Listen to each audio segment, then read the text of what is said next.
And to talk with Congressman Kevin Cramer out of North Dakota, kind of in the same position as Montana's congressman, the only congressman for North Dakota. Of course, this is the economic bright spot in the country, North Dakota, and to a certain extent Montana with the Bakken. Not as much as North Dakota, but Congressman, I thought it was interesting. You had raised the question that, look, maybe sage grouse doesn't seem like it's that big of a deal for North Dakota as it really is, but you were you along with Congressman Steve Daines requested this hearing. Did you get the sense that sage grouse should be a greater concern for North Dakota after today's hearing here in Billings? It is. I think it should be, and it will be.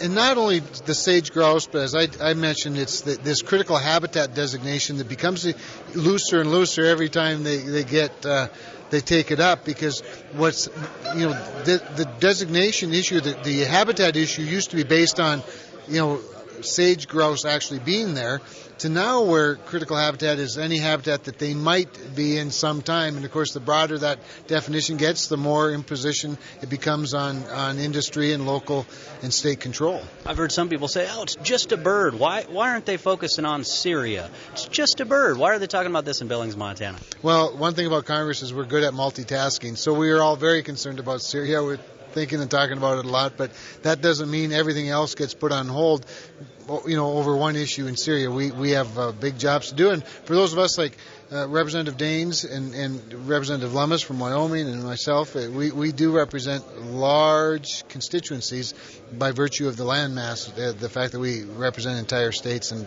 diversity, so we have to be able to be diverse ourselves. And certainly we heard a lot of talk about war, but it was about a war on the West, which hits a lot closer to home than maybe Syria might oftentimes do here. What stood out to you today? I'm sure you've covered this issue several times in the past. Was there something new or something different, a new concept that was brought to the table today? What struck me today, maybe it was more of a validation of the common sense that is so prevalent in the West, and I consider North Dakota to be part of the West, but when you're out here in Montana, you're really in the West.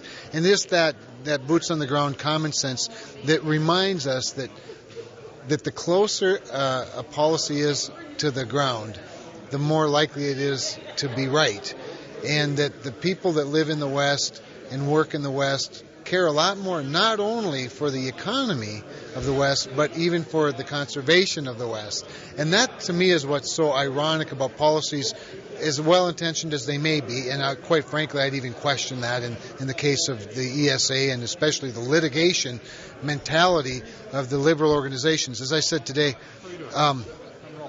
what we see happening with the Endangered Species Act is it's become a tool that liberal organizations use to sue a liberal administration in hopes of getting a liberal settlement from a liberal judge in his chambers. Then that becomes the law of the land. So we're actually going to hold it right there. I've got just another minute or so with Congressman Kevin Cramer from North Dakota. I'll share that with you after this. Then a couple minutes with Congressman Steve Daines from Montana with his reaction.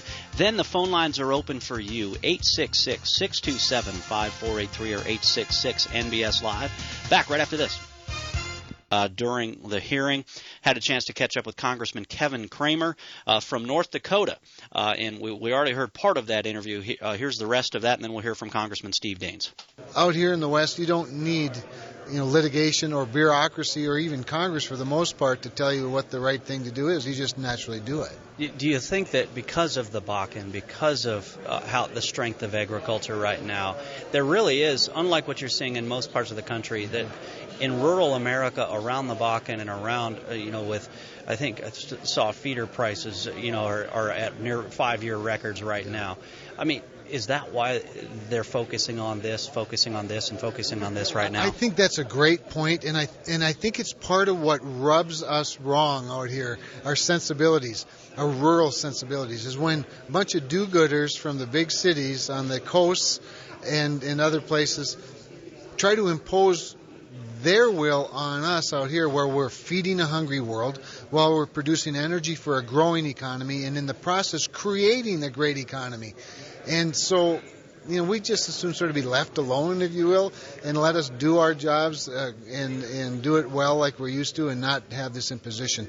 I will tell you this. I think one of the things I touched on toward the end today, and I'm starting to feel strongly about, while in Congress we need to do all we can, both in the short short term and the long run to try and fix the Endangered Species Act and many of the other regulations that burden economic progress for our country. I hope that organizations look for opportunities to aggregate resources and use the same tools on offense rather than always being on defense. And that was a great back and forth that I heard between you and Kerry White and the Petroleum Association and others, because Kerry White made a great point. Look, these wildfires certainly aren't good for habitat, right, and across the board. Congressman Kevin Cramer, thank you so much for your time here in Montana. Thanks for the opportunity. It's great to be in Montana, my second favorite state. There you go. All right.